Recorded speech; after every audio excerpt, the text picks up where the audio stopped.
You sitting there trying to get the plate, man. Get the plate. When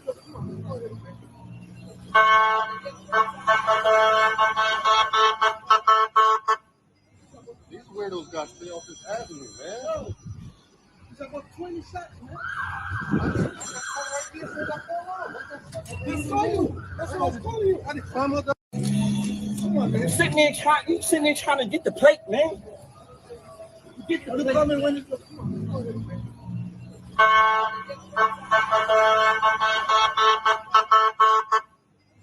These weirdos got to stay off this avenue, man. He's about 20 shots, man. That's what I was calling you. I didn't climb up.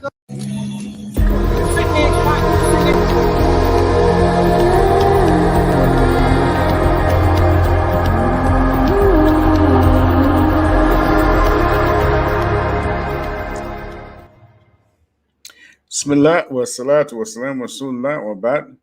In the name of Allah, may the peace and blessings of Allah be upon His last and final messenger. As to what follows, family, friends, foes, haters, and hateettes, welcome back to the Feachaz. I greet you all in peace and love with no hatred in my heart. Assalamu alaikum wa rahmatullahi wa barakatuh. So before we begin, please like, please subscribe, and please share.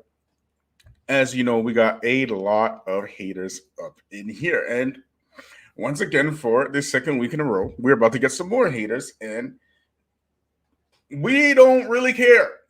We don't really care because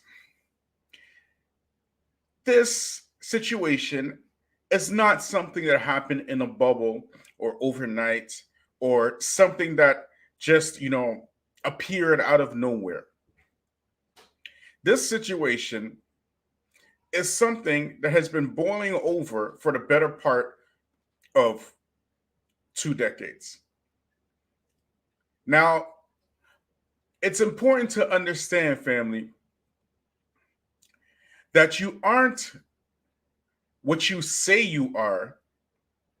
Rather, you are the things that you do and your habits.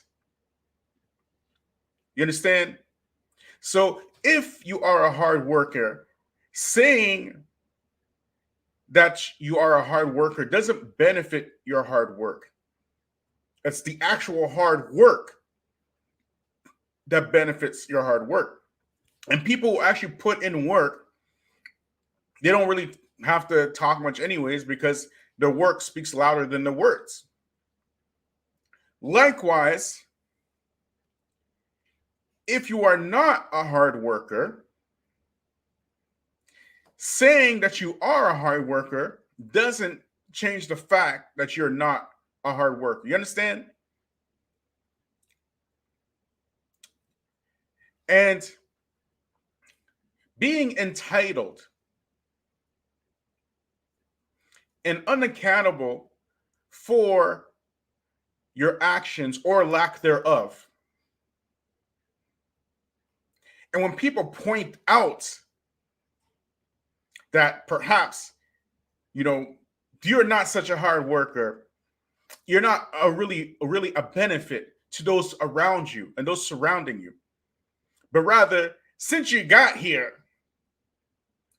all I see is my food in my fridge being eaten out, my pockets getting emptier, and my light bill and my heat bill just rising since you got here. And you are not contributing to my well-being or the improvement in my life or my situation in life.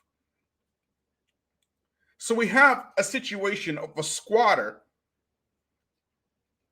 out in the East Coast of the States who has not only been squatting in the East Coast of the States, but this squatter has now put himself in the position to be sheikh.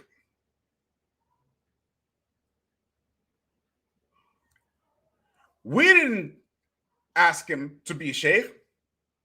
He asked the sheikh if he can get called sheikh so that the people can call him sheikh. Why? Because this is a type of psychological ploy and trick so that people can say that guy's a hard worker even though he ain't doing no work. They're saying, you know, he's a sheikh even though he ain't no sheikh. And since you've been squatting in this community, you become the landlord to the landless. You become the owner of that community. And on top of that, you become the authority in that community. But you out there acting all surprised when the chickens come home to roost, as Malcolm said. See, Malcolm, he was a genius. And he was way ahead of his time. And I mean way ahead of his time. Malcolm, rahimahullah,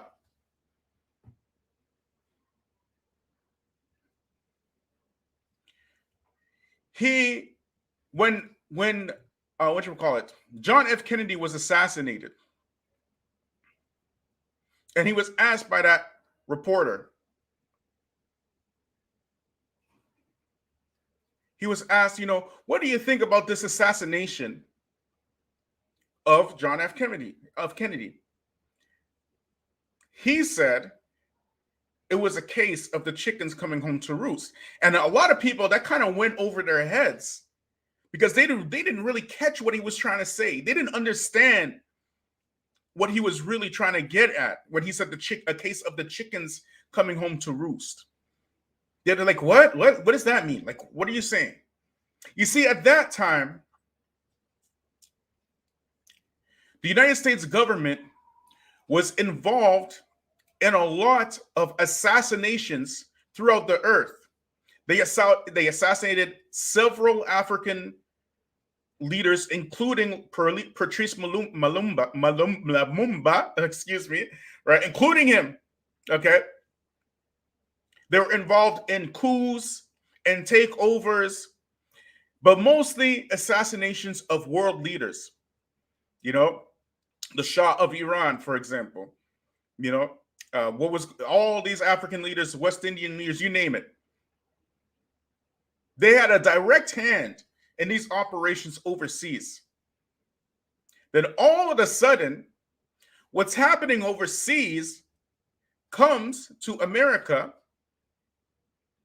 and happens in your own backyard. So he called it a case of the chickens coming home to roost. So I want y'all to imagine this now. Just think of this scenario, family. You are the landlord to the landless in your own community. That means that you have knowledge of what's going on in your community, correct? You must know something that's happening in your community if you are, you know, not just the landlord of land that you didn't earn, squatting from a place that you're not even from.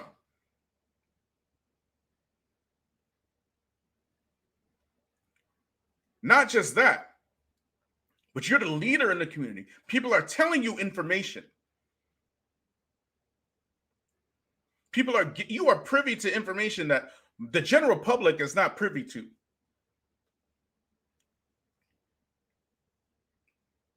And you mean to tell me that you are surprised after almost 2 decades of using a certain type of criminal culture and the profits of that criminal culture to build your infrastructure, when the chickens come home to roost? Are you kidding me right now? Are you joking me right now? This is a joke? That video that you saw in the beginning, that happened all the way last year. Okay, all the way last year.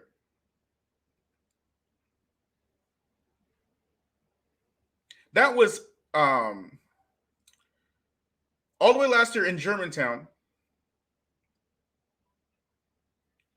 And now we have another situation. Another situation. Let me just show y'all. Oh, by the way, does anybody know Hasan Somali's real name? If you know Hasan Somali's real name, put it in the chat, please. What's Hasan Somali's real name? I asked this question all the way last year. Nobody could tell me, okay? All the way last year, nobody could tell me Hasan Somali's real name.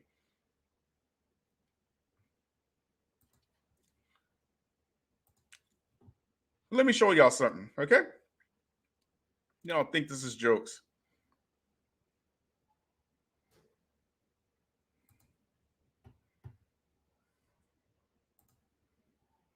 Let me prep this up for y'all.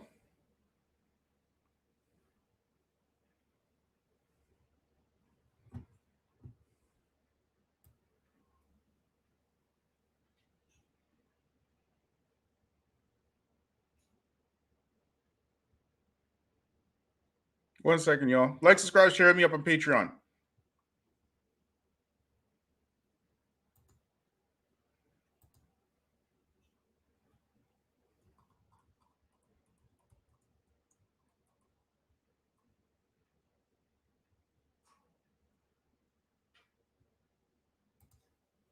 Bullet casings cover the.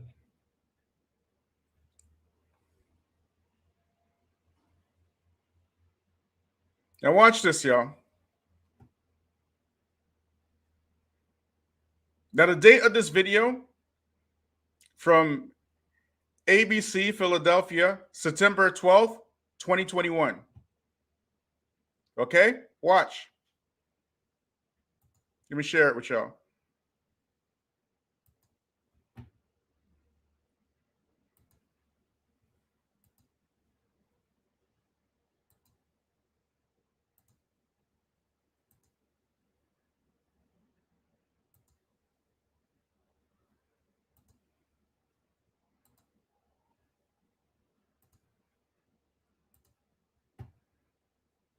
Pavement on a street in Philadelphia.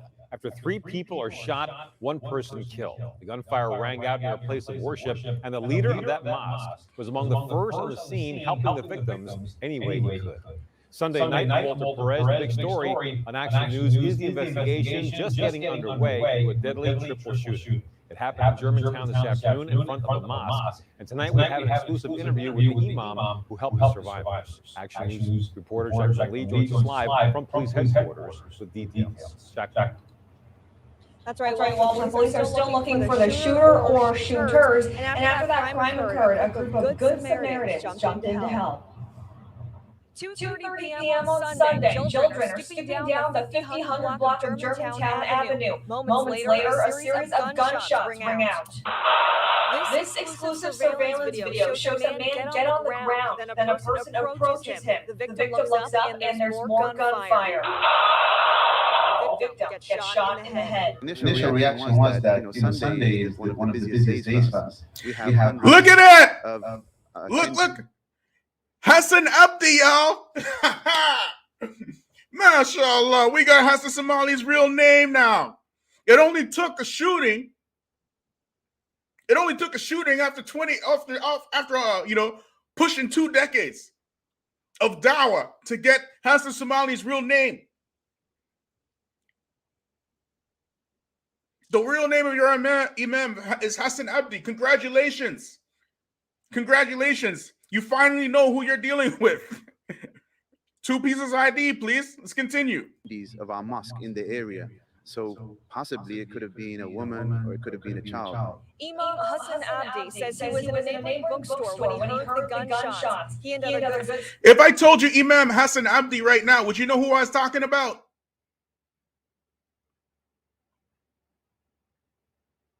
So even the news, they know your imam better than you do. Ain't nobody know Hasan Abdi. We know Imam Sheikh Hasan Somali. But nobody know Hasan Abdi. Let's continue. Samaritans rushed to the scene and helped load the victims into private cars. It was a human being, and they were laying on the floor, so we tried to get them the help, that we were able to give, trying to get them to the hospital. Police say a total of 3 people were shot. The 24-year-old man shot in the head died from his injuries. Another 24-year-old man was shot in the hip and is critical. And a 25-year-old man was shot in the leg and backside and is in stable condition. But crime is not new for the neighborhood. 3 weeks ago, a Queens Temple shooting occurred a block away on the 5100 block of Germantown Avenue. One of the victims there was also shot in the head. All this Germantown, people. See, Germantown has an abundance of two things. They have abundance of Muslims and shooters.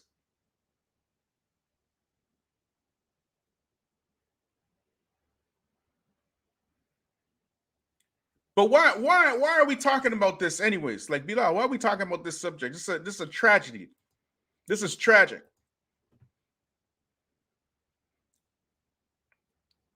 This is a total tragedy. This is terrible, Bilal. Why are we talking about this? Jazakallah khair, Brother Mukhtar. Welcome to the family. Hayakallah. Thanks for becoming a member. And thanks for supporting this channel. May Allah reward you and bless you and multiply for you 1,000-fold. Ameen. Everybody say Ameen.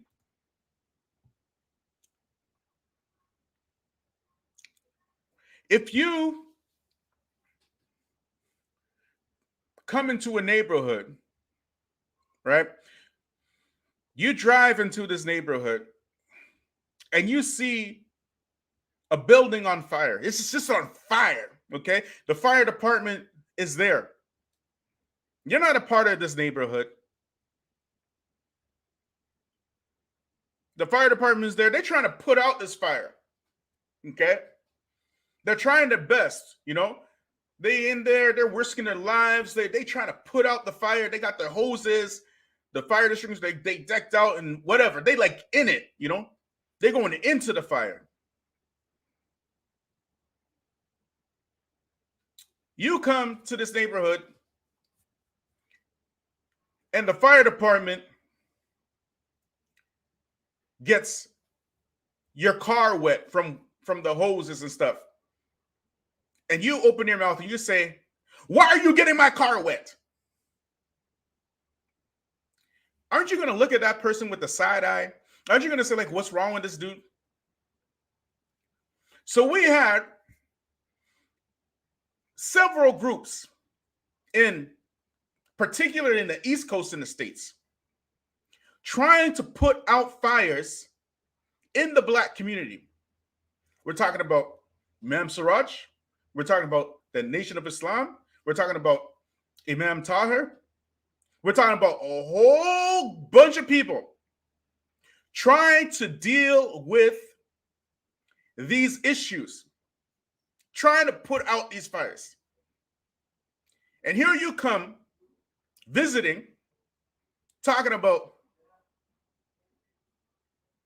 why are you saying this and why are you saying that and why are you working this and why are you working that person? You're Ahlul Bid'ah and this and this and that.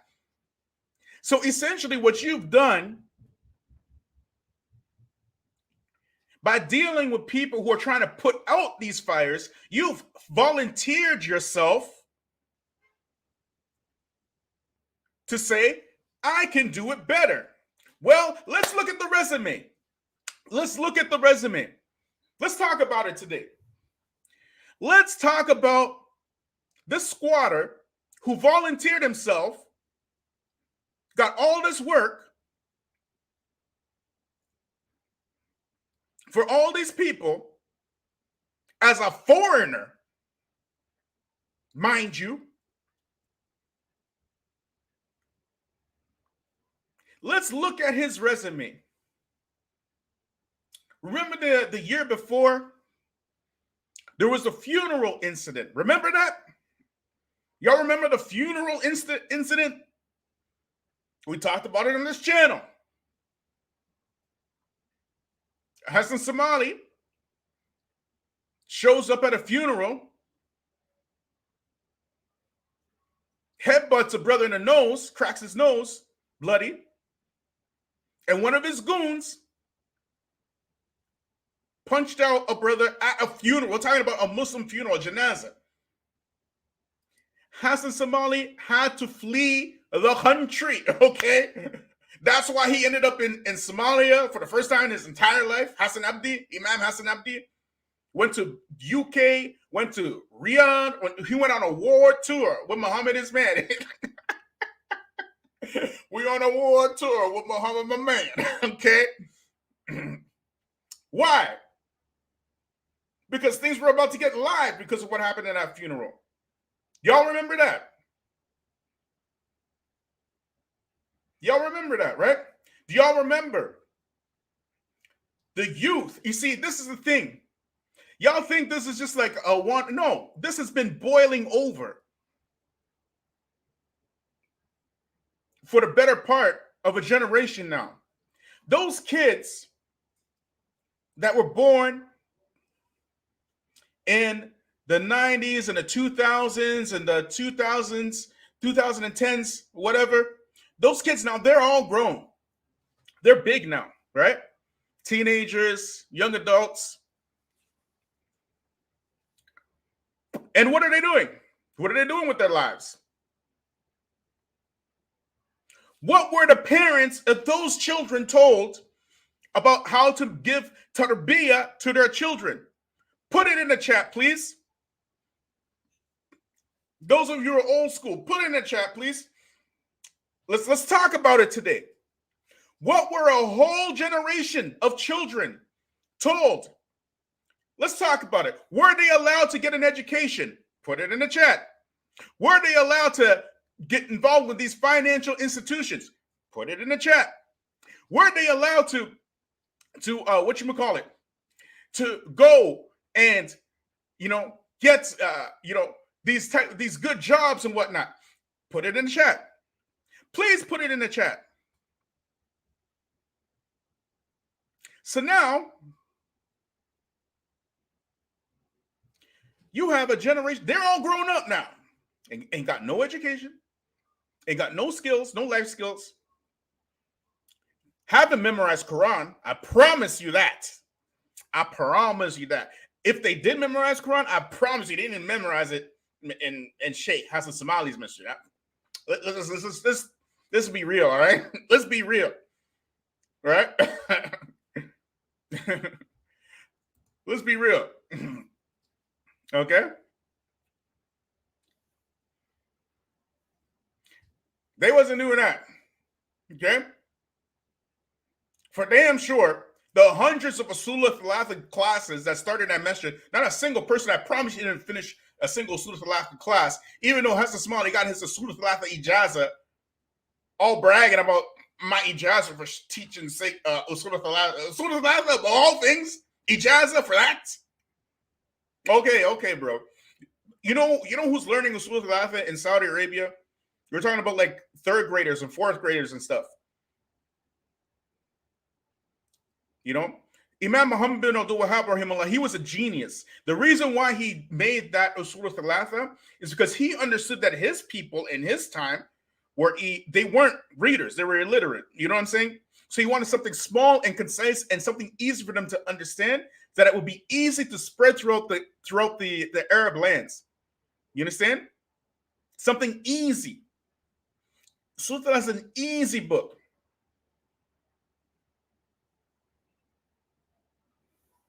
Y'all hearing me? But anyways, all these kids now, they're all grown up, ain't got no job, ain't got no education. And what are they doing with their time? Remember a couple of years ago, or maybe last year it was, where this video of these children fighting in their thobes on Eid? That's what they're doing now. They in the streets now. That's what they're doing. Let's see. Can we go to school? Nope. Free mixing.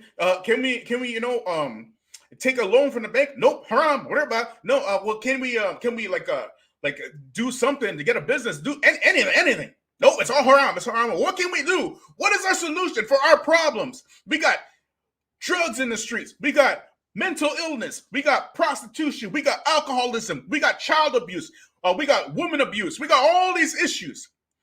We got sisters being passed around like candy on Halloween. What can we do? We can go to the masjid and learn Usul al-Thalatha for the 20th time. That's what we can do. That's the solution, because Usul al-Thalatha is this type of magic book. You see what I'm saying? It's the magic book to end the problems of the world. Y'all hearing me? Which ties me back to what I was saying in the beginning. You aren't what you say you are. You are your habits and your actions, or your lack thereof. That's what you are in reality. No amount of calling yourself Firqat al-Najiyah or Ta'if Mansura will make you Firqat al-Najiyah or Ta'if Mansura. What kind of Firqat al-Najiyah is that? Somebody explain that to me, please.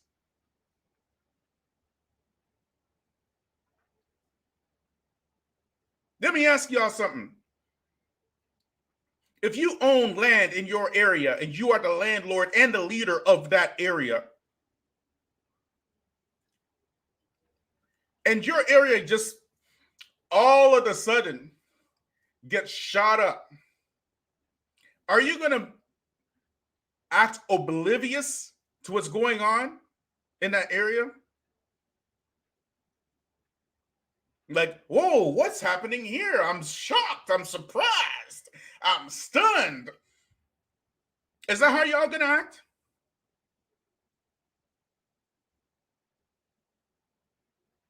Is that how y'all gonna act? Well, let's have a look at this. Sheikh Hasan Abdi, y'all. Remember, Sheikh Hasan Abdi. That's his real name. We got to call him by his real name. And we're going to pull out the receipts because we don't want his goons and his countrymen talking about they are lying upon us and slandering us. We don't want that now. Let's look, y'all. Final day of the year. Let's look, y'all. Y'all think this is jokes.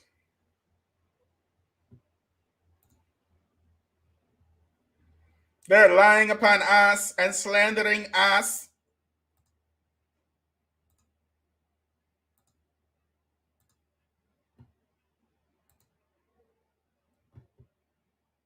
Like, subscribe, share, hit me up on Patreon. Let me get this up. Let me cue this up, y'all. Final day of the year. 6 people are recovering from a chaotic gun battle that erupted.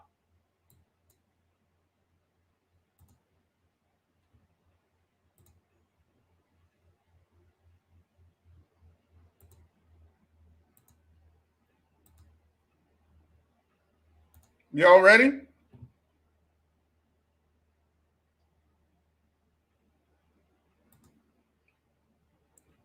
Imam and Sheikh Hasan Abdi.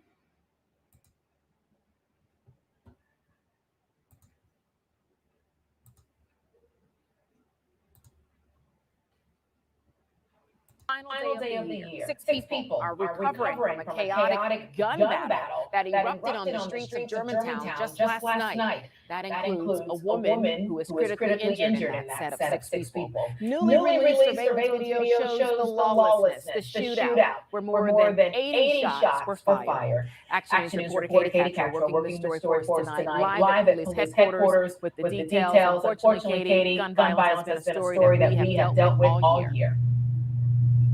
It has, Shari, and as you mentioned, gun violence has gripped this city this year. That latest shooting in Germantown, police say around 87 shots were fired. Both community members and leaders say they do not want this trend to continue into the new year.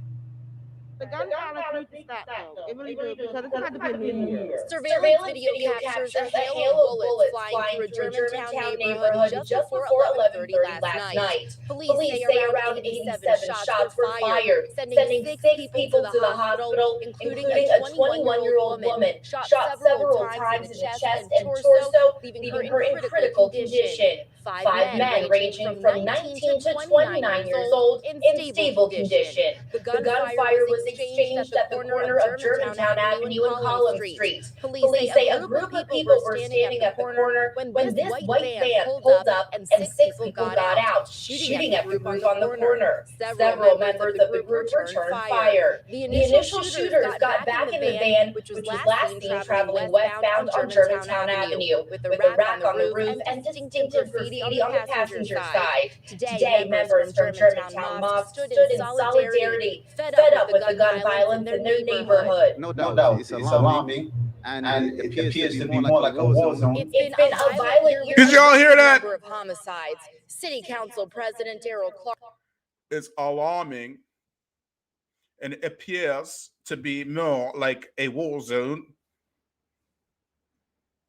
Tetley tea, fish and chips, Jiminy Cricket, and all that good stuff. I want a cup of water, and we need to stop the gun violence. God save the Queen of England. Y'all hearing that? It appears to be turning into a war zone. Whose neighborhood is that, Hasan? Who's the leader in that neighborhood, Hasan? If it appears to be turning into a war zone, who's the masul of that neighborhood? I'm just saying. I'm just, because to me, it looks like the same neighborhood that was in the last video that we showed that got shot up. Did y'all see the similarities between the two videos? Y'all saw it, right? Looked like the same neighborhood to me.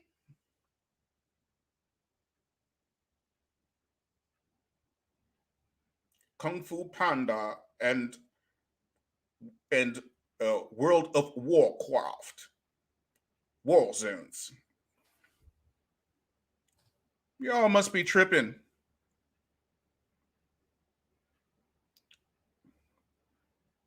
Y'all must be tripping. Tell me that don't look like the same neighborhood to you.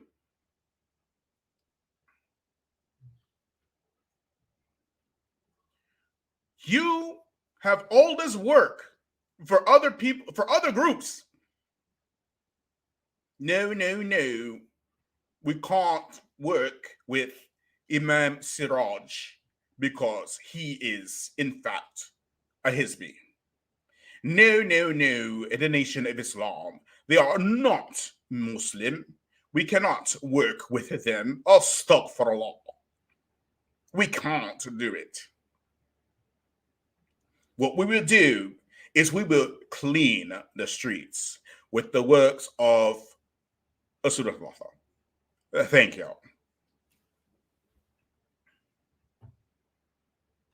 Am I the only one who's seeing this? I cannot be the only one who's seeing that.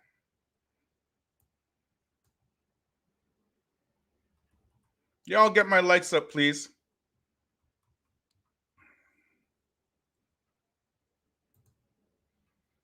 They taught their kids how to be blind followers of Sheikh Rabi'a, who's the Imam Majid wa Ta'dil, and refute anyone who is not in agreement with their ijtihad. Yep, that's what these youth have been learning for the better part of 2 decades.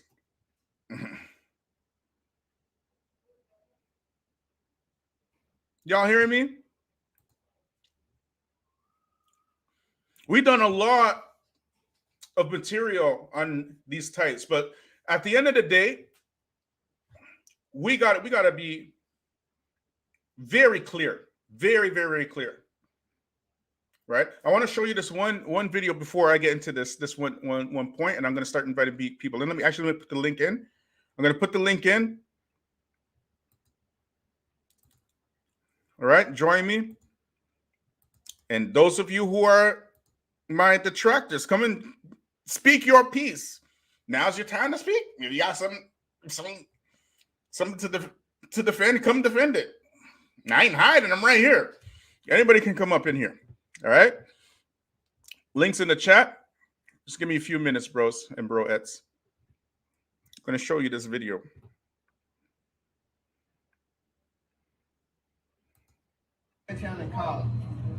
Last night it was a shooting, and they said it was a process. 1 second, y'all.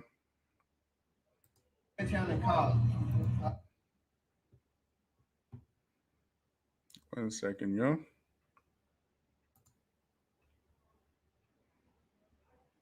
Let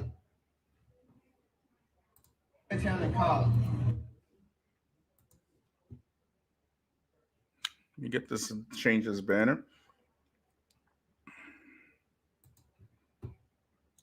Okay, we're going to share this.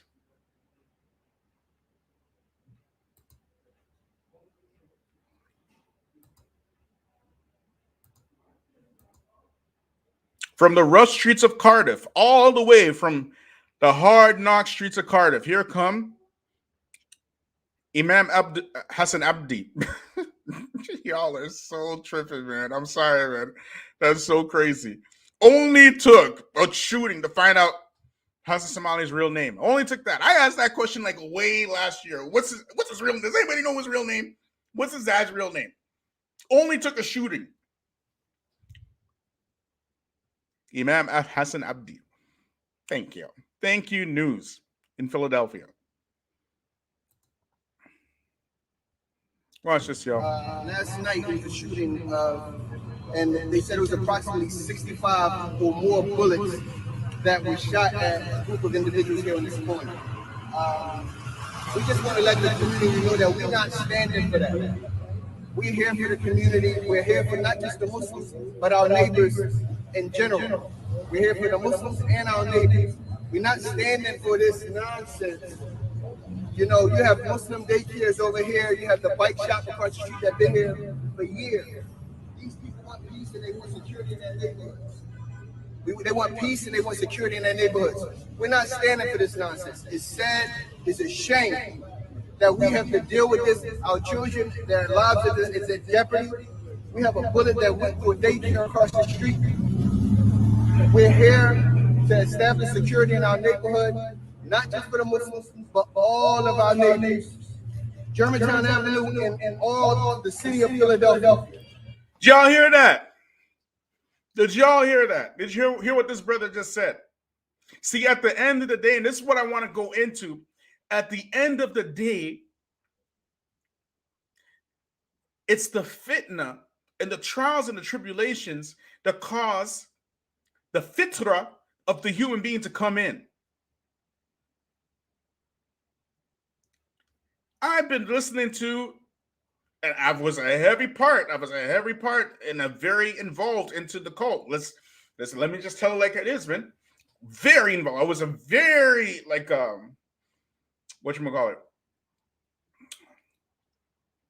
I was really involved, okay? Just put it that way. Okay, everybody knows me from back in the day, right? And for the better part of almost 3 decades now, I have never, ever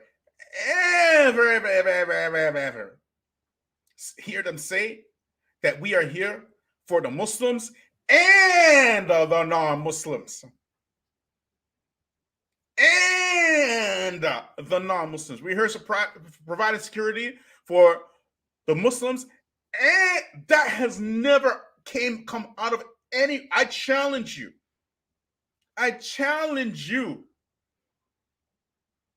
Dig into the crates. Wipe the dust off of those bad boys. Wipe the dust off those cassettes and CDs and stuff. Just find one from any of these guys saying we are here for the Muslims and the non-Muslims. providing safety and security for everybody, making the community better for everybody.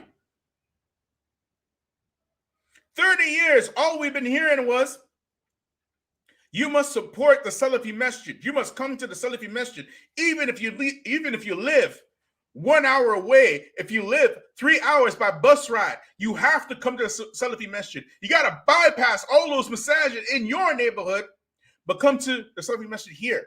You must spend your money here. You must send your kids to our programs. That's what we've been hearing for the better part of 3 decades. But now, when the bullets is flying, because the chickens is coming home to roost, the fitra of the human being kicks in.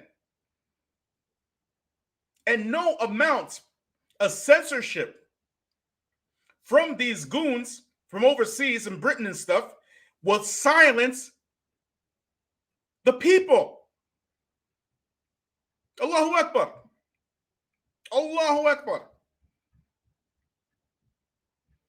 Even the people are seeing the corruption in their own neighborhood now. Because it's right there at their footsteps now. The people are rising up. For the better part of 3 decades, we've been hearing it's haram to protest. It's haram to protest. Haram. Y'all hearing me? Not it's makruh, not that I don't agree with it. I don't like. No, it's haram to protest. This looked like a mini protest to me, don't it? I'm just saying. I know there's no picket signs, but it looked like a rally. And it's not a cookout, it's not a barbecue. You see what I'm saying? But it's because the natural inclination of the human being to do what is right is kicking in.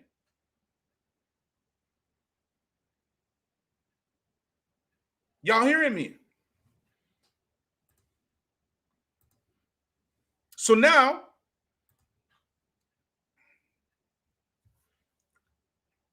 at the end of the day, and alhamdulillah, those brothers, the fitra is kicking in, and they're saying, look, man, we are Muslims.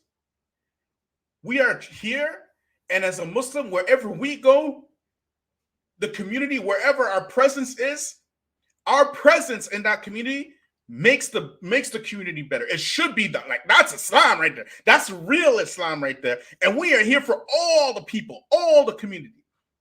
Alhamdulillah, the fitra only took 30 years, but alhamdulillah, it's kicking in now. It's kicking in.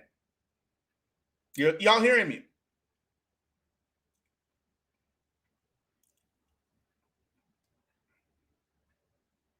We here to clean up the neighborhood. We here to make a difference. We're not standing for this violence in our neighborhood. This is their Islam. It's the Islam. It's finally just, you know what I mean? It's emanating now. Actually, one more thing, because actually I want to talk about this. I mean, it's a bit of a side issue, but I want to talk about it anyway because it's sort of related. So I'm going to bring this video back for my WhatsApp. Just give me 1 second, y'all. Let me share it.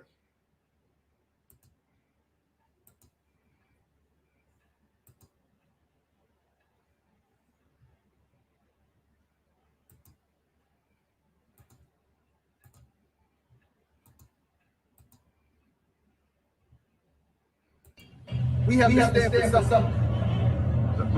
We have to stand for something, he said. It's most important. It's important that we keep in mind. How we should be towards our neighbors. And now that we believe we love our neighbors. Neighbors, whether they're Muslim or non-Muslim, have a right. And a serious note, every single one of us has a possibility. The person giving the book, the person that's in the message, the person that's just the person that comes to pray.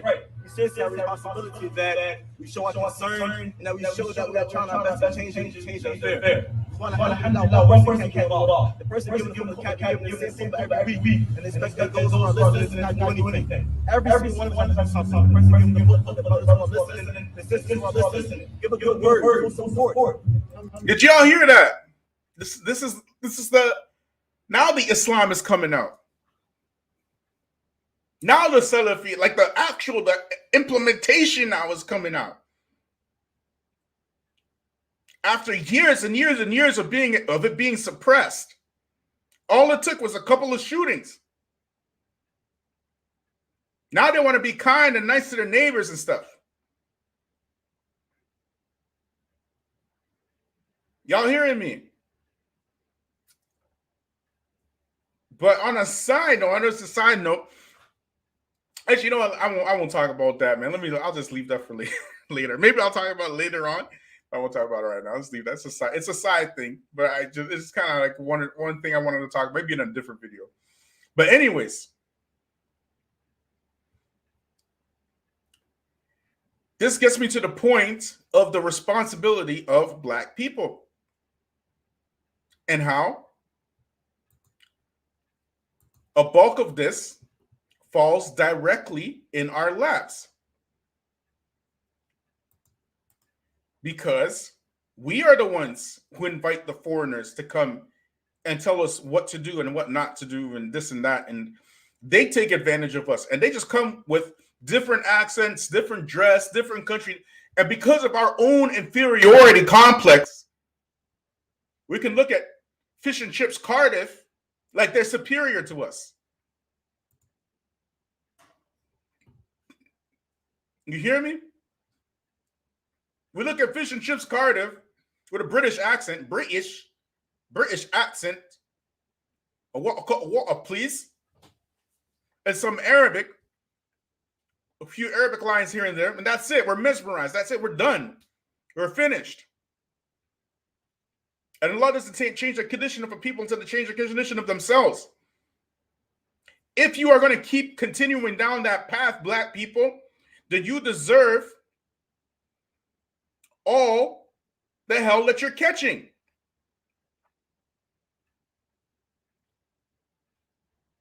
If you insist on inviting other people into your neighborhoods that don't have your best interests at heart,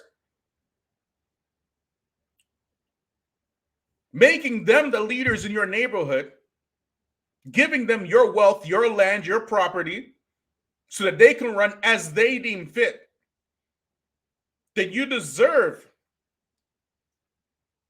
to catch that hell. Can you imagine now? What would the Jews look like inviting the Germans to come to their neighborhoods to run it? What would y'all say about that?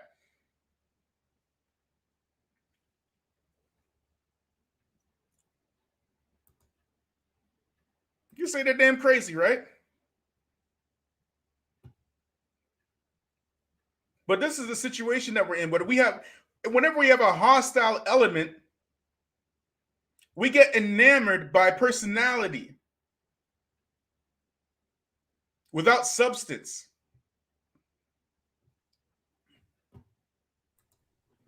Assalamu alaikum wa rahmatullahi wa barakatuh, brother Abdul Barak. Wa alaikum salam wa rahmatullahi wa barakatuh. What you got for us, bro? You know, that particular video and the incident in Germantown and the brothers, what they have said, it did touch me. And I'm one of the main criticizers of the Germantown Masjid related to their actions and reactions pertaining to systemic racism in the Black community.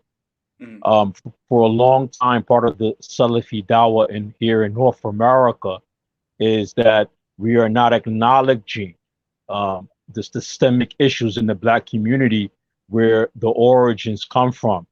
And unfortunately, due to financial reasons, redlining and the US government approaches to deal with the Black community and leave them away from finances and academics is the reason why the criminology or the criminal action within the Black community has become normal. And that is something that is happening in Philadelphia like any other Black city across the US. So with them, neglecting, and I call this the benign neglect from the Salafi community, where within the black communities, people like the Germantown masjid, those Salafi groups that are satellite masjids for SP in the UK, that they are not addressing the black issues, but they taking advantage of the black community not having leadership. Now, the Salafi community doesn't have a real leadership. The reason why the criminal actions are happening within the black community, because there is no leadership. And once you have that vacancy of no leadership, that's when the criminal behavior becomes the new norm. And this is well documented related to criminal actions and behavior, and black people accepting this criminal behavior.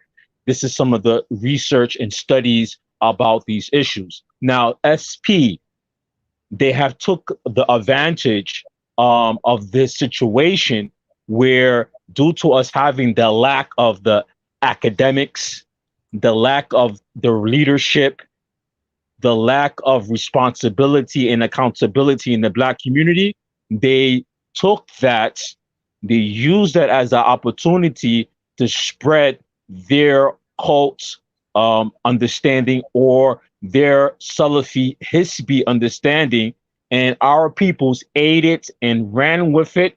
And now what is coming to a head, they're eating the fruits of their bad seeds. Many of them don't want to listen to that, but I'm going to acknowledge that I liked the response I heard from the brothers, and I want to also note I didn't see Hasan Somali speaking like that, even though he was there.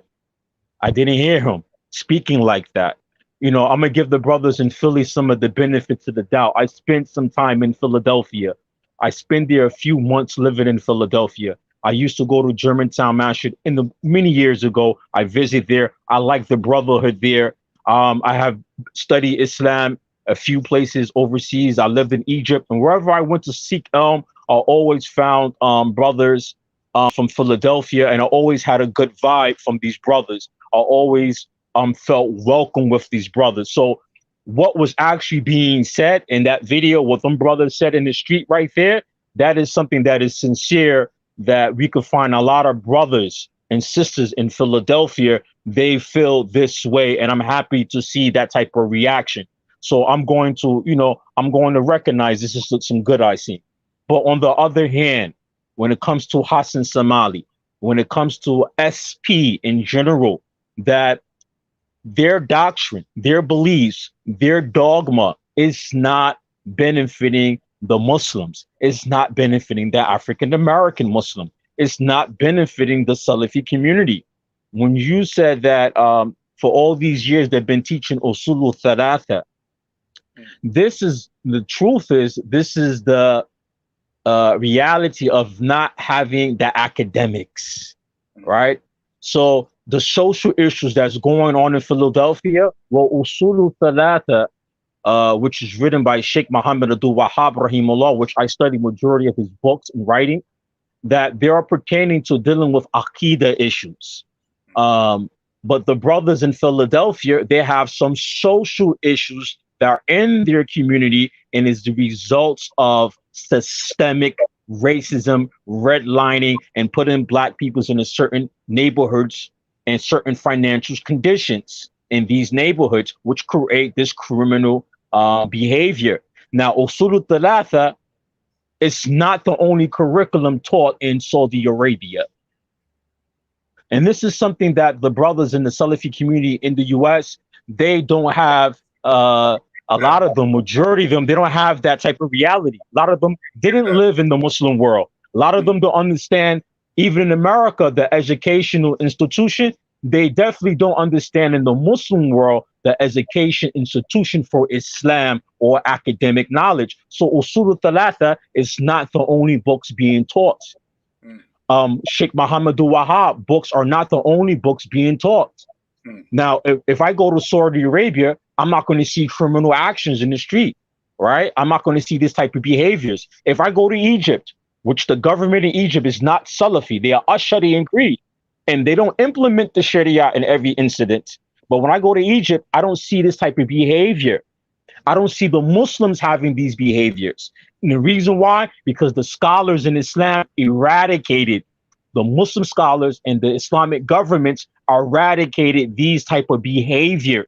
The thing in Philadelphia, when it comes to the Islamic knowledge and things that they need, besides Aqidah issues or the books on Aqidah and Tawheed, they need to develop curriculum that's going to solve some of the social problems in their community. And they just left it to just a few books based on Aqidah. That's not going to solve the issue. For example, somebody who is who grew up in a household where he didn't have no father, and the government flooded in his community drugs. No, Usul al-Thalath is going to lead me to understanding a Tawheed, is going to lead me to having a better understanding of Allah. Matter of fact, if they really understood the books of Muhammad Wahhab Rahimahullah, then they will understand what I'm saying. And I always bring this argument. If you look at Sheikh Muhammad Wahhab and Muhammad ibn Saud, if you look at these two, Muhammad ibn Saud, what did he did for the people of Jazira Arabiya? What did he did for the people of Najd? Did he not the stance that he took and the reviving of Muhammad ibn Saud was not that to benefit the social issues of the people of Jazira Arabiya? That's what he did, because he essentially backed the Imam financially in order for him to spread his dawah. And what these guys are not understanding is that these books are primer books to get a basic understanding in Aqidah, because that's what Muhammad bin Abdul Wahhab rahimahullah, that was his intention for writing that small, rinky-dink, small, tiny book, because shirk was widespread in his society at large. You understand? Whereas in the black community, you were mentioning benign neglect. For those of you who don't understand what benign neglect is, it's a government system in which they feign inclusion of the black community. So, for example, let's say, okay, we want you to vote for us in this, or vote for us for that and that. And then when these individuals get in power, they neglect the black community by not giving them any funding in terms of taxes, in terms of representation, in terms of what you call materials for schools and these type of things, right? That's called benign neglect. You let the whole community deteriorate. You understand? So you don't spend any money on infrastructure, on education, from in terms of the what's going into the coffers of the taxation coffers, right? You just take from the community, but you give absolutely nothing, and the community withers and eventually goes into a state of decay. That's called benign neglect. These guys from the East, not only did they nurture and cultivate benign neglect, but they encouraged it. You understand? Right. So now you can't get an education. Why can't you get an education? Because of free mixing. And if you free mix, you're going to be doing the haram. You understand? You can't take a loan for getting a business or whatnot. Why? Because riba is haram. You can't go and work with the kuffar. Why? Because working for the kuffar is haram. Everything is haram. But what's halal, Sheikh? Staying in the masjid and learning usul al-thalath with me. And by the way, give me your welfare checks so we can build this masjid up. You see what I'm saying? That's what the brother Abu Bara is talking about. You see what I'm saying? They intentionally have this system where they totally neglect all the social issues that are specific in the black community. Because once you become Muslim, all of a sudden you stop being black, right? You're not black anymore. You're Muslim now. You understand? So all the issues relating to black people, you're totally immune to it. Because you put on a thobe and you wore a beard and you went to the masjid and you put on a kofia and stuff like that. You know something about their dawah. If you have noted, if you know, you definitely know. But I want to talk to the audience. They focus a portion of their efforts in their cults, in their his group, where they are preaching to their followers not to follow any of the Salafi du'at who are not with their group. So, for example, they would spend a lot of efforts talking about Sheikh Tahir White. They would spend a lot of time and effort to speak about Sheikh Muhammad Munir, and that's the perfect title for him, Sheikh. And he has his master's in the science of hadith. They would spend hours and days, and on the minbar will talk about this, but they won't spend any time talking about the issues that put their community in the predicament where they are in at today. So they are. One second. I see Hanif Davis is in there. I hope that the brother, I know he's listening, so please, if you can, please come on, right? Because he just said that Binam that was coined by Dr. Daniel A. Moynihan, who was an important figure back in the 60s and stuff, right? So he could probably tell us a bit more about that. But anyways, continue. Go ahead. So you see with their methodology, the methodology of Salafi pubs is that they are very similar. I'm not saying they are this, but they're very similar to the Khawarij. Now, the Khawarij, they have different madhahib of the Khawarij, and many of the brothers who claim Salafiyya here in the West don't even know about the different madhahib of the Khawarij. So some of the attributes of the Khawarij, where you find that they will make takfir on the Muslims, you'll find also with them brothers from SP that they make the tabdi on any Muslim who don't follow them in their opinions or their ijtihad, right?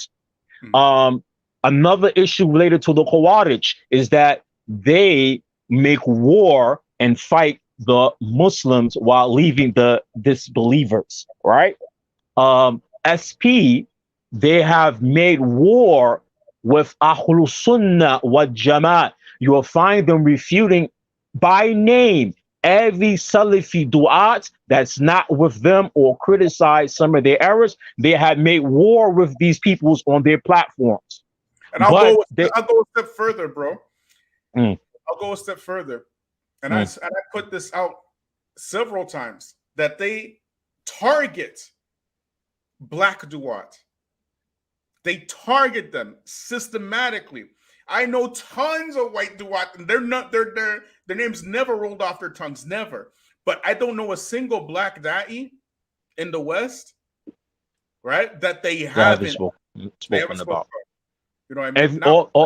All the du'ats that are graduates who have their degrees or higher degrees in Islamic studies or academic knowledge who are Salafi, they refute them by name. But right there in Germantown, right there in Philadelphia, the Habashi, who's right there in Philadelphia, who refutes them, the Sufis right there in Philadelphia, who refutes them by name on the minbar, you'll find that these brothers won't even mention their imams or du'at. And they won't mention their name at all because they don't want the heat from them.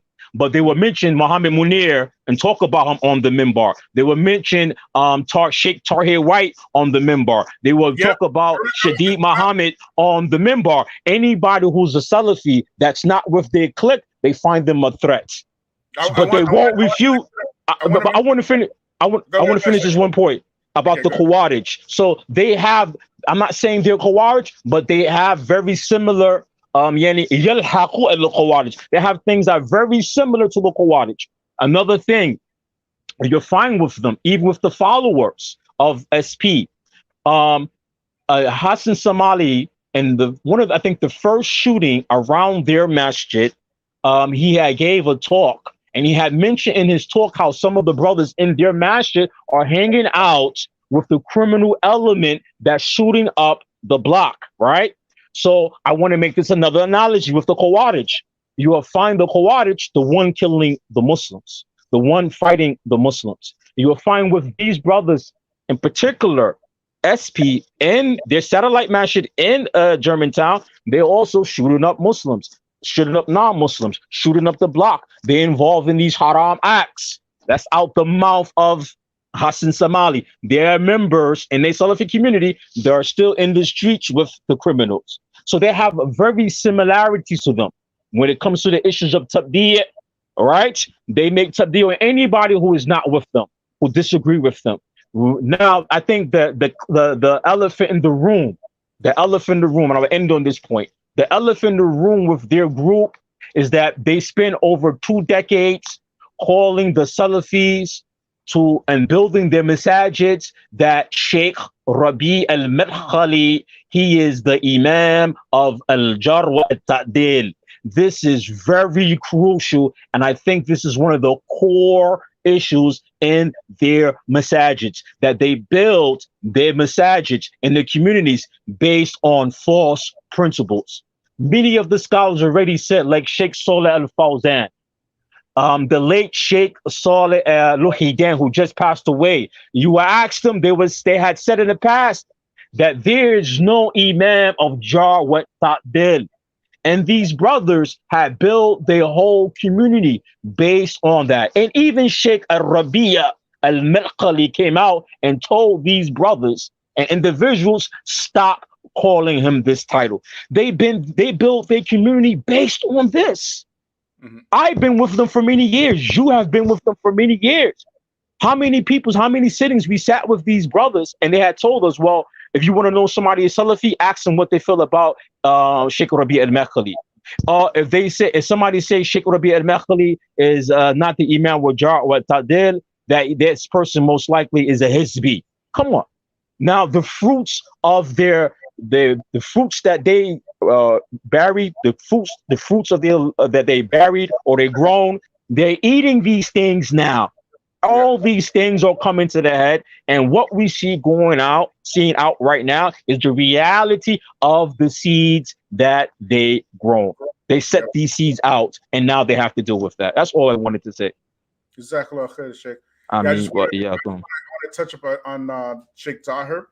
Remember when Sheikh Tahir, he went and he did that lecture on the Nation of Islam podcast or whatever it was, right? Yes, I remember that. And how they lost their God-given minds because Sheikh Tahir went to make dawah to the NOI. You understand? They lost their minds. The reason why they lost their mind, because I've been with these guys for many years. They were my introduction to the Salafi dawah until I moved to Vancouver. Let me finish this point, right? Now, Nation of Islam, they have a reputation for cleaning up communities. The streets. Long. Like, this is well known about them. I bet you they wishing they had some nation in their community right now to help clean up, don't you? I wish you had a blueprint. See, they out there making enemies where there are no enemies. And the real enemies, the actual enemies, they leave those people alone, which is, like you said, these are the characteristics of the Khawarij. You know what I'm saying? So what the Khawarij are to takfir is what they are to bid'ah. See what I'm saying? So the Khawarij, they make takfir, and these people make tabdi'. And they leave the non-Muslims and always and forever attacking the Muslims. And they haven't produced anything. And these brothers, in the end of the day, they haven't produced any Muslim scholars, no students of knowledge, nothing. They haven't even produced a single hafiz of a Salafi. I promise you that. I promise you, nobody has sat in any of these masajid, you know, and learned usul al-thalath from beginning to the end, let alone the Quran from the beginning to end. Nobody. All they produce is a bunch of loudmouth talkers, and you know what I'm saying? You're off the menhedgers. That's all they produce. And as you mentioned before, now you got to eat that bitter fruit. You have to eat it now. The chickens are coming home to roost. They have to eat it. No, I asked one of them followers yesterday on Facebook pertaining to Abu Khadija, and he was calling him Sheikh. So I asked him, I said, okay, if Abu Khadija is a Sheikh, and they said that Sheikh Hasan al-Banna, rahimahullah, has called him Sheikh, and I disagree with Sheikh Hasan al-Banna. And Sheikh Hasan al-Banna, even though he was senior in age, and he was very well known, but Sheikh Hasan al-Banna, in my humble opinion, he was a Sheikh who was a student of knowledge. He said the Sheikh said he's a Sheikh Abu Khadija. I said, okay, if Abu Khadija is a Sheikh, fi Aybab, he's a Sheikh in what field? What's his field? And these guys got mad with me. I said, every Sheikh has a field. Every Sheikh, every student of knowledge who graduate from Makuliya, he has a field. sometimes it's dawah, sometimes it's aqidah, sometimes it's ulum al-Quran, sometimes it's tafsir. What is Abu Khadija if he's a sheikh? In what field? And I asked the same question also about Hasan Somali. If Hasan Somali is Sheikh Hasan Somali, he's a sheikh in what field? What's his field? Sheikh Muqbil rahimahullah field was hadith. Sheikh Nasruddin Albani rahimahullah, his field was hadith. Sheikh Saleh Suhaimi, his field is Sharia. Sheikh Saleh Fawzan, his field is Sharia law. Sheikh Ruhidain, who just passed away, his field is Sharia law. And Sheikh Rabia, his field is science of hadith, and he has a BA in Sharia law. So what is Abu Khadija and Hasan Somali? What is their field of expertise? What is their field? Sheikh Tahir White, Sheikh Tahir White, his field is Sharia. Muhammad Munir, his field is science of hadith. What is Sheikh Abu Khadija? What is his field? These brothers have no answer. They don't even have the clue that Islam have sciences. Somebody said, well, he is a mujahid. And when they said he is a mujahid, I said to the person, if he's a mujahid, I said, the only mujahid I know is Sheikh al-Islam Ibn Taymiyyah and Sheikh Muhammad Wahab. Now, Sheikh al-Islam Ibn Taymiyyah, he is a mujahid because he mastered most of all the sciences of Islam. And there's no scholar today like him, right? Other mujahids, like the author of the tafsir, the author of the explanation, Al-Fatah al-Bari, right? He is a mujahid, right? But I asked these guys, if Abu Khadija is a mujahid in the sheikh, what is his field? They have no answer.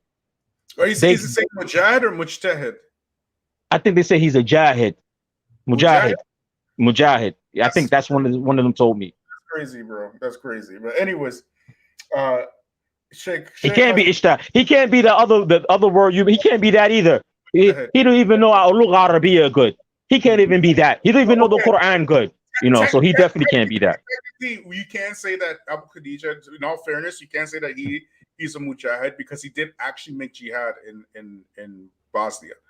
And I'm talking about Al-Almiya and the issues of Al-Almiya. They're speaking about issues in Al-Almiya. Yeah, they're speaking of issues in Al-Almiya. They're saying that he made jihad, and that we have to give him that. They're talking about the issues of Al-Almiya. He's not no mujahid in the issues of Al-Almiya. He's definitely not. Anyways, Sheikh Hasan Somali got an ijazah from Sheikh Ubaid al-Jabari for Husul Falafel. So there you go. That's the length. That's the level of their credentials. You know what I mean? Sheikh Abu Hakim Bilal Davis. His credentials says that he flunked Medina University 4 times, right? So that's at least, and he's like up there in terms of the knowledgeable ones amongst them. You see what I'm saying? So. And they have so many issues. When you ask the followers, I took over the pandemic, I took courses in mental health, right? And one of the courses I took in mental health is related to cults. Why people follow cults, what type of cults that exist. I truly believe that Salafi pubs is a cult that is made of 2 type of things. It's a religious cult mixed with a business cult. All right. That's because the people who they preach against by name is just because they don't want their followers to follow them and buy their works and buy their material, right? So they have a business aspects to what they're doing. But when you ask the followers basic things pertaining to Islam, things they have to know, especially for people who are claiming to be Salafi and they're refuting people and they calling people mubtadi, the basic things about Islamic sciences, they don't know. Like I asked him if Abu Khadija is a sheikh in what field. A brother responded to me who was a graduate from Medina University.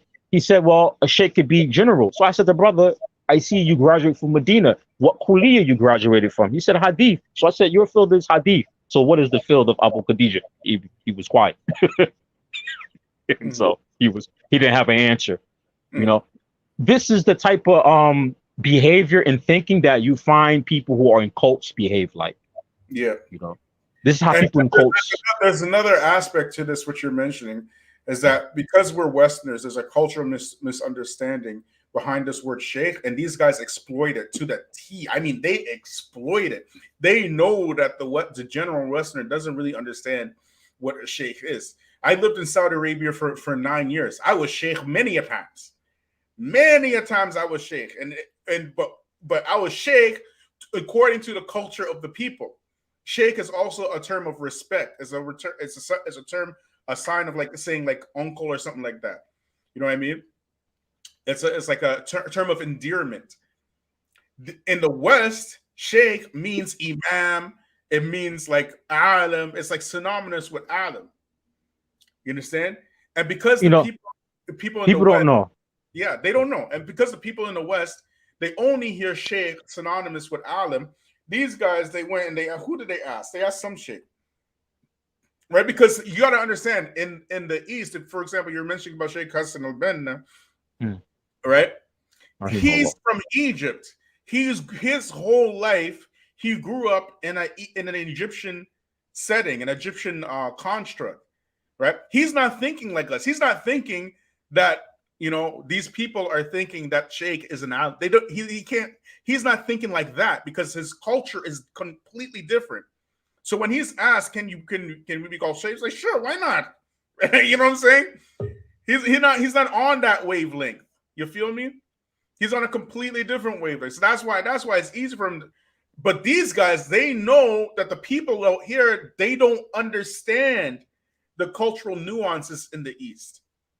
And they exploit that. So now these noble duats become noble shayukh, and Shamsi become an ustad. They all promote themselves with these terms and these terminologies. You see what I'm saying? So, even the word ustad, even the meaning of the word ustad and how it's used in the Arabic countries, ustad is somebody who teaches in the university or somebody who teaches in a high school. So ustad in the university, he has his doctorate degree. Yeah. Anybody who doesn't have their doctorate degree or at least their bachelor's, they're not calling them ustad. Even the Arab sheikh would tell you, you don't call anybody ustad. Ustad's work in the university. He's the assistant. He also used as title as the assistant of the college university. Somebody who works in the university and research, they're called ustads, and a teacher in a high school, right? So they have a degree, they have higher science, they have high knowledge of any type of science, they have the high knowledge. But in America, Shamsi, he's ustaz. I asked your brother today, who did Shamsi study with? What is his asira azatiya? And these brothers don't know who they are following. They don't know who their teachers are. They don't know even if they study in the Islamic environment under a sheikh. They don't even know. Yeah. And this creates the atmosphere where we see today of these mindless brothers say they're Salafi, but they have no attachment to Salafiyya or Islamic science. They are obsolete to this knowledge. But here's the thing: what a Westerner hears is that they hear this exotic Arabic word attached to this person, and that alone in itself gives that person a type of branding. You feel me? So now in their mind, when they hear Ustad, they say like, okay, this is the person who can teach me about my religion. You feel me? It carries a different meaning. And at some point, Black people have to take responsibility to all the craziness that's happening to us. Because this is not the first, the second, the third. How many times we're going to be, going for the opium? Yes, over and over. How many, for the better part of 400 years, other people groups have been taking advantage of us with the same playbook. And we still it's sad.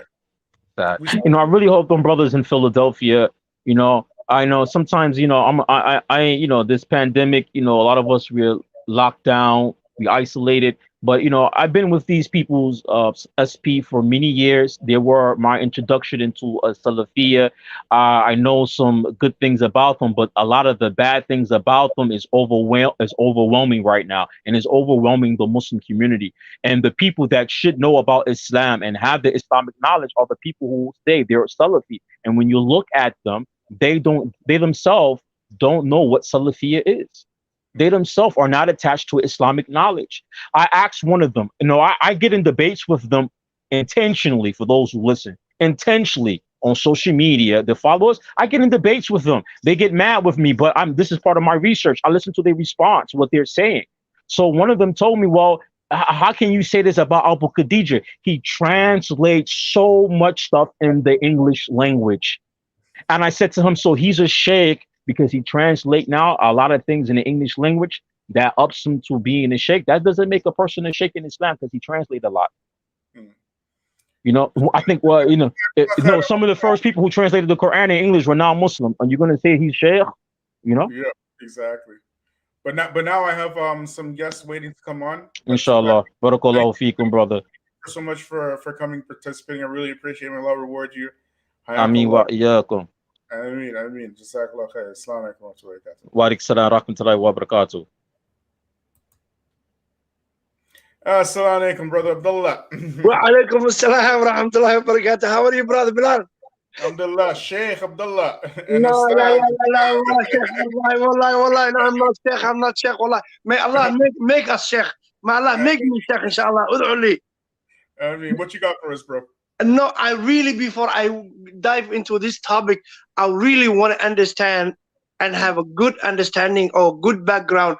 I watched the video up until now to the minute of like 38 minutes. I came late a little bit. But I really want to understand this Hasan Somali or Hasan Abdi Sheikh. What problem did he bring? I'm trying to still figure it out. Wow, that's a long story. I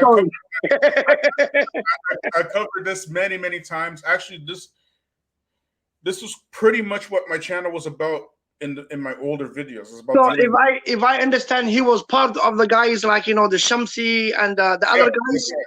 That's correct. Oh. Shamsi's a newcomer. He's a newcomer. He's a new. Oh, guy. This guy was before Shamsi. Yeah. Oh, yeah. He's long before Shamsi.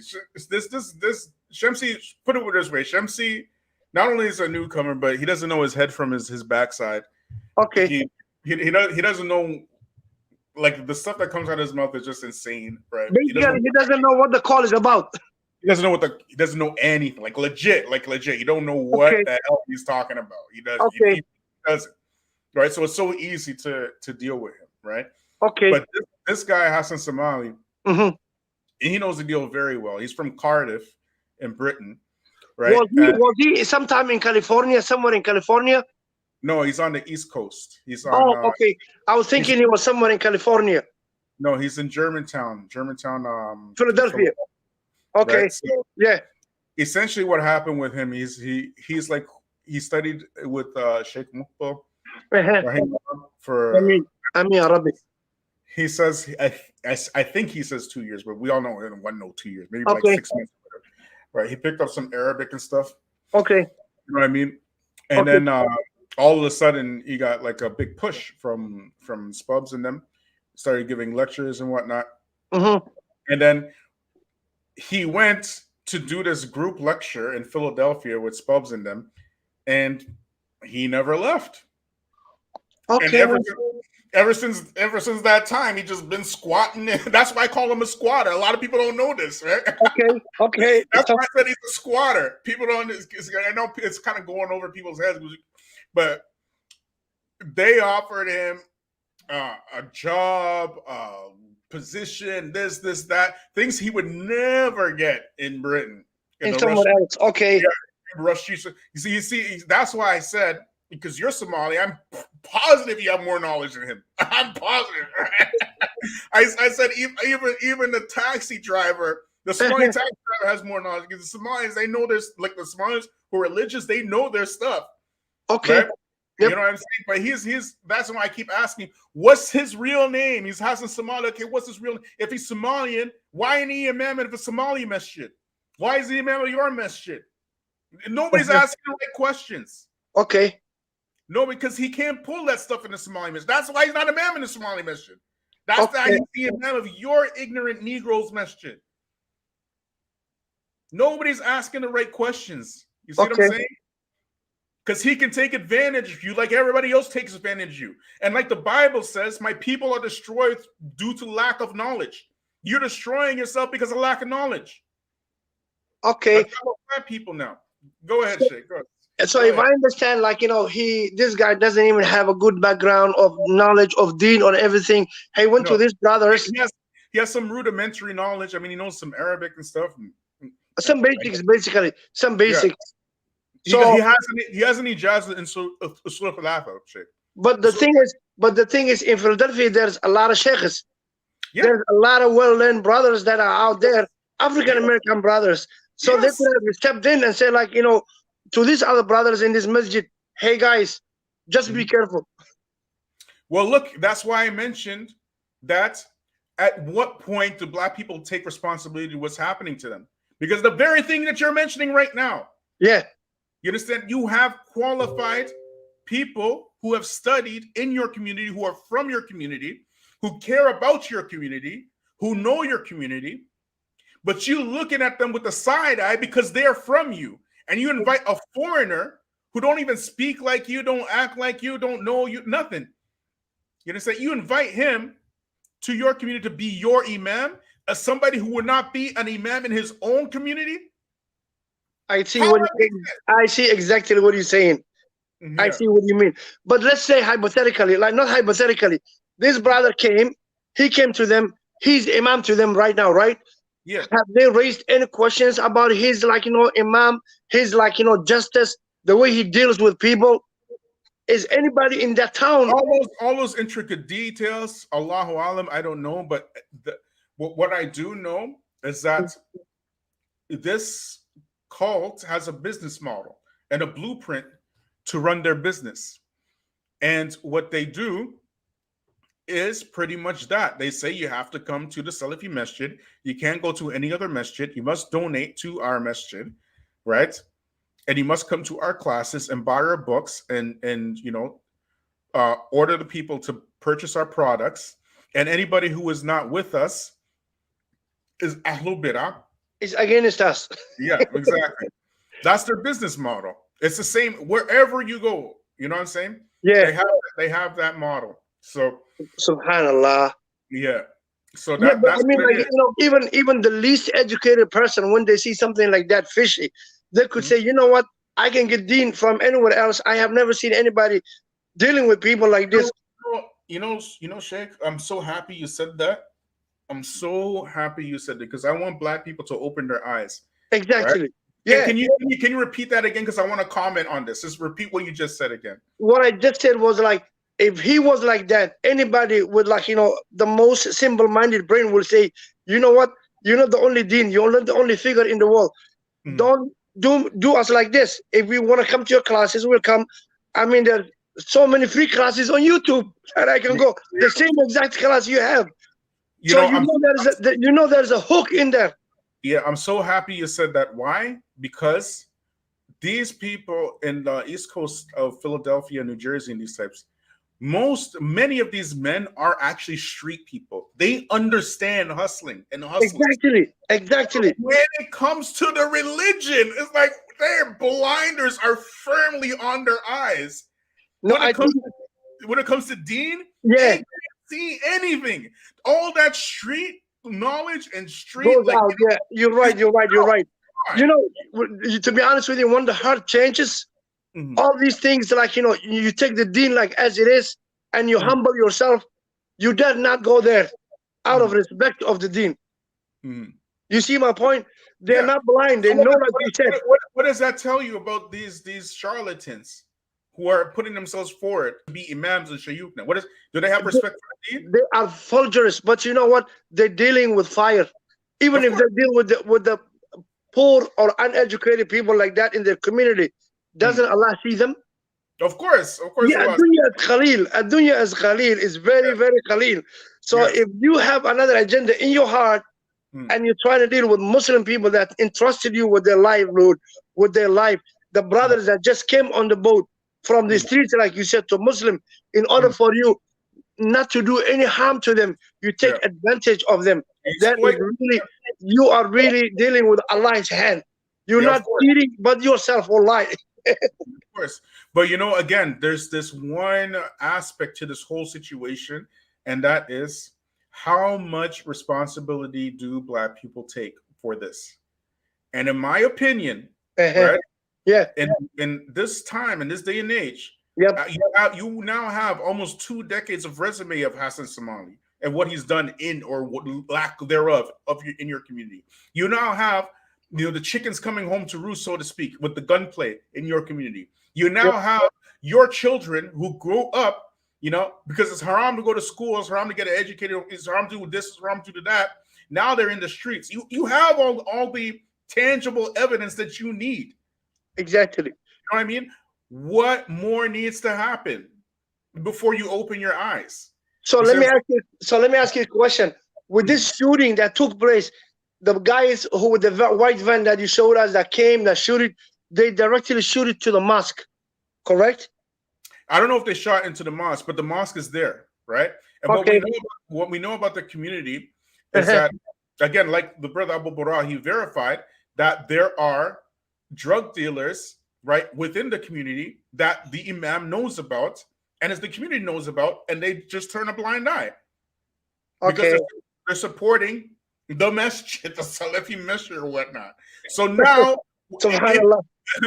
so now, if you are cultivating that environment and the chickens come home to roost, how are you acting surprised? Can't act surprised yet. You're part of it in reality. In reality, you facilitated. You facilitated in reality. Exactly. You know, I mean, go ahead. The general idea is when the Muslim is moving into town, all the drug dealers, all the killers, everybody move out. They say, "Oh, here comes the Muslim." Become Muslim. Yeah, here comes the Muslims. We're not going to have it. Let's just move out. But now what they've done is they built this sort of hybrid community with criminality and Salafiyah to mesh together. You see, and so now the chicken's coming home to roost, and you acting like, oh, it's turning. What did he say? It's like he said again. He's like, it's what did he say? It's like turning into a war zone. War zone, yeah. He said war zone, yeah. A war zone. Excuse me, sir. Do you have any Grey Poupon? It's turning into a war zone here. You know, all surprising stuff. You see what I'm saying? It's crazy, man. Now I understand seriously. Yeah. Jazakallah khair, brother. Jazakallah khair, brother. I hope these brothers that came out and said we belong to all this neighborhood, like, you know, succeed. Yeah. Alhamdulillah, and wallahi, that's the first time I've seen any from that community speak like that. So exactly, your neighbor, wherever he is, you need to protect them. Yep, and that's what we're all about. That's what we're supposed to do. Yeah, we're very happy about that. I'm very happy you said that. And I saw this on the news the other day, and I was like, man, wallahi, I said to myself the same thing. I was like, these brothers that standing up for the neighborhood. I said, that's exactly what we need to do in all over this country. Yeah, everywhere. Everywhere a Muslim goes, whenever a Muslim goes, that place needs to be better. Exactly. Your presence. If it doesn't, then there's something wrong with your Islam, and that's just reality. I agree with you 110%. Jazakallah khair, brother. Thank you very much for the time you gave me. I appreciate it. And don't give up. We're learning. You see, we're coming out to learn. Thank you so much, Akhi. Jazakallah khair, brother. Salaam Alaikum. Alaikum salam. Okay, Juan. So, I just want to show some stats here as well. Let me get my email up. I'm going to go into some of these criminal stats, but I did some research on the criminal stats on Philly in particular, and they have like the highest STD rate in the States, the highest murder rate in the States. Let me just pull this up here for you. Right, so I want to show you guys something, okay? One second, y'all. Before I go.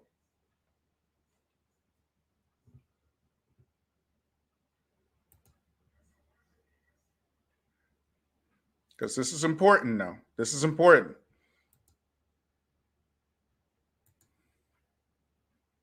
If a Muslim's not making the world better, then the Muslim's doing something wrong. So this is sexually transmitted disease, racial and ethnic minorities, okay, 2019, right? So we're talking about HIV, AIDS, hepatitis, STDs, and TB prevention, okay? So over here, rates of chlamydia, rates reported by cases by race, Hispanic ethnicity, United States between 2015 and 2019. Blacks are by far the highest. By far. Y'all hearing me?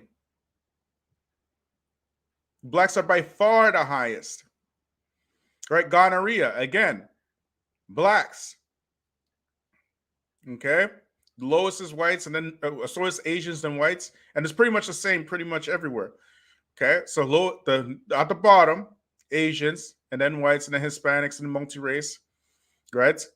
But always at the top, blacks, and not even remotely close. So we have non-Hispanic, origins, like this, but blacks always on top. Syphilis, blacks again. Okay, congenital syphilis. Blacks are beat by American Indians and Alaskan Natives, right? For syphilis. Okay, chlamydia rates. But why am I quoting this? Okay, we understand that Islam is growing fastest in the black communities, but we also understand is our Islam helping us? Because what we know is that the government intentionally spreads syphilis among black people. We know this for sure. Tuskegee, y'all. We put this out there. We know that the British government, with in cooperation with the South African government, and I believe the Australian and the American government, intentionally, by intention, inoculated Africans with HIV/AIDS. We know this already. We understand this already. And yet still, that was in the 70s and 80s, but we have this trend of blacks not just number one with all these diseases, but absolutely like dominating these areas. And we have in Philly, who just happens to have one of the highest concentrations of Muslims in the States, have the number one rate of sexually transmitted diseases. Let me just get some more stats out here for y'all. So is your Islam helping you? That's the $1 million question.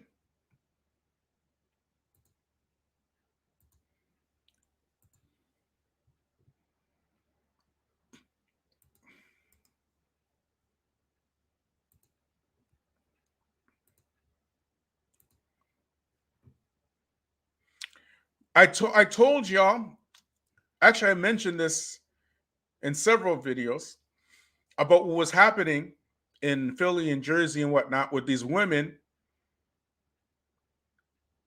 who are married to 9, 10, 11, 12 men. Something that would never happen in any other community is happening in the black community. But we out here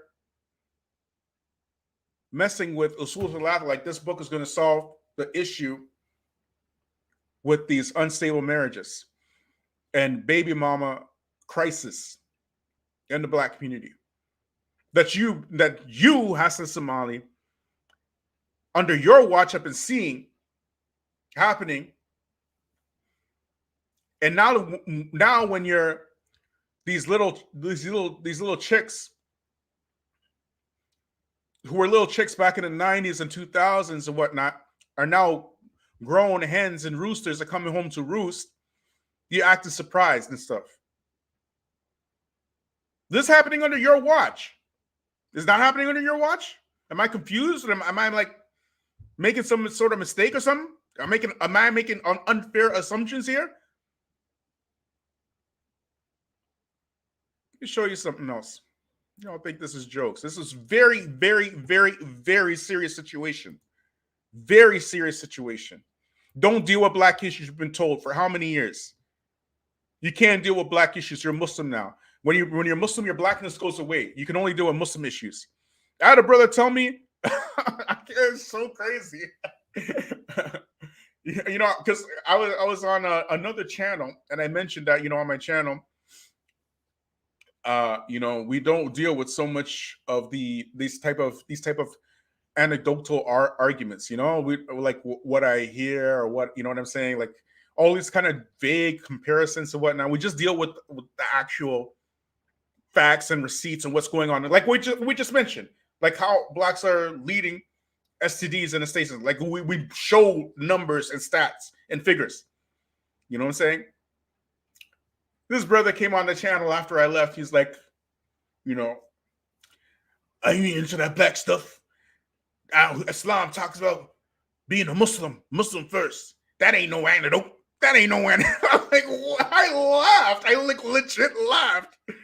Not only does he not understand what he's talking about, but he has bought into his own oppression and destruction over the very same thing I was talking about. He fell into the anecdotal arguments and saying that ain't no antidote. I was like, what is happening? What is happening here? You know what I'm saying? It's like looking at a stop sign saying, that's a stop sign. That ain't red. That's not red. Like, what are you, what? Like, what? Oh my gosh, I was just laughing so hard. But anyway, that's what black people are falling into now. We've become lovers of personalities and ideas and a whole bunch of symbolism and nothing tangible. You know what I'm saying? Your resume don't matter. Like your studies don't matter. What matters is the narrative. If the narrative is good, we're with you. If the narrative is not good, we're not with you. That's all black people care about. So if that's the case, and then you fall into destruction because of it, who's to blame now? Like how much can you blame Hasan Somali after the community? Let him run the community. You know what I'm saying? Like, I don't know, man. I don't know. Anyways, let's look at this here. Let me get this up. Like, subscribe, share, people. We're going to close this out in a minute. One more thing, because it's going on kind of long. So, okay, this is Wikipedia. Okay, this is a crime in Wikipedia. Okay, this is Philly now. Okay, Philadelphia consistently ranks above the national average in terms of crime, especially violent offenses.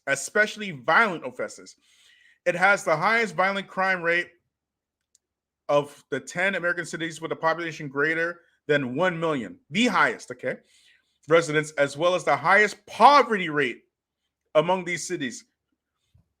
Aren't these the two things that we always mention on this channel? So now you tell a whole bunch of impoverished people who are in crime-infested areas not to get educated and not to go sit with the kuffar and this and that. Do you think that's going to solve your problems or exasperate the problem? You put yourselves in a position to be the solution for the problems of the people, correct? You are the ones who are saying, leave Imam Siraj. You were the ones who were saying, leave Sheikh Tahir. You were the ones who were saying, leave Mufti Munir. You were the ones who were saying, don't mess with NOI. You said all this. And so therefore, where are your solutions? What we see under your watch is the murder rate rising. As a matter of fact, 2021 was a record year for murder under your watch. Now, I know Philadelphia is a big city. It's a large city. But let's be real, especially for us old schoolers who really didn't see this coming. Like, who didn't? You know what I'm saying? The old schoolers are, yeah, this is about to happen. This is a pressure cooker. It's about to blow. We saw it coming a mile away. It's just here now. And just because a lot of y'all are new and didn't see it come, doesn't mean that some of us didn't have the foresight to see that, yeah, this will eventually happen. That's it. And that's now the time is here. And you got to eat the crap pies that you baked in the oven and made. So the question is, Black people, are you going to continue to be entitled and unaccountable and not look at the situation as it really is with an objective view and have this lay and pray approach to religion where we just pray for our problems to go away like we were doing when we were Christians? Or are you going to use Islam to really solve your problems? I'm just saying. So anyways, that's all I got for y'all. Jazakallah khair for everybody who participated. Hayakumullah. Like, subscribe, share. Support the channel on Patreon. As you can see, this is a very important topic. And again, black people need to wake up, man. We need to wake up. This is insane. Like, how long are we gonna keep doing this stuff for? And then talking about that ain't no antidote. We Muslim first. That ain't no antidote. Give me a break. Give me a break. Okay. Anyways, Jazakallah khair. Allah reward everybody who participated. Allah reward everybody in the comments, everybody who shared, everybody who left a like. Please comment on this video as well. I know these guys are going to look at this and watch it and like, trust me, they watch my stuff. They do. I know for a fact they do. Okay. They're going to be watching it. But again, you know, we are the ones who have to change our condition. We can't wait for other people to do it. We got to do it ourselves. You know what I'm saying? And if you think that these people who have good intentions for you, got another thing come. This guy has good intentions for his property that he acquired, not for you. You understand? So if you want your community back, you got to take it back. You need to raise people from your own community who have your community's best interest at heart to build a community. You can't deal with politics. Why? You can't deal with politics. You can't get involved in the political system. You can't vote. It's haram. You can't deal with the politicians. It's haram. You can't go to school. It's haram. You can't take a loan. It's haram. But what can you do? Go to the masjid and donate to the masjid. Well, if you want another 20 years of that, just keep Hasan Somali right there. Subhanaka wa bihamdik wa ashhadu an la ilaha illa anta wa astaghfiruka wa atubu ilayk.